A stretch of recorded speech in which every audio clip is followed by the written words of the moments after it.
প্রিয় আব্বা আম্মা, তোমরা মইরা যাওয়ার পরে এই দুনিয়াটা আমার কাছে পুরো আন্ধাকার লাগে, আঁধার লাগে। দুনিয়ার এত কঠিন কঠিনতম পরীক্ষার মাঝে তোমরা আমারে কেন একা সাইরা দিয়া চইলা গেলা? কও দেই, আমি তোমাদের সাইরা একটা রাত কি ঘুমাইতে পারতাম না দূরে গিয়ে থাকতে পারতাম?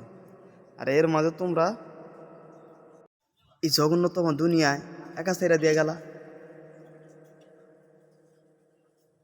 আব্বা আম্মা, কও দেই, যে পোলাটা তোমাদের সাইরা একটা রাত কোথাও দূরে গিয়ে থাকতে পারে না, সে পোলাটা এখন একা একা তোমাদের সাইরা কতটি দিন কতটি বছর পার করে লাগছে।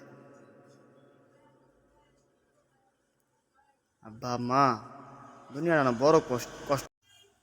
বিশেষ কইরা আমি তো ছোটকালে তোমাকে হারাইছি না, এইখানে আরো বেশি কষ্ট লাগে আমার কাছে।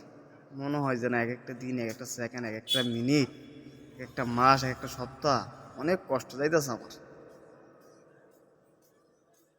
জানি না তোমরা ওই পরকালে পর দুনিয়ায় কি কি অবস্থা, কোন হাওলাদা আছে।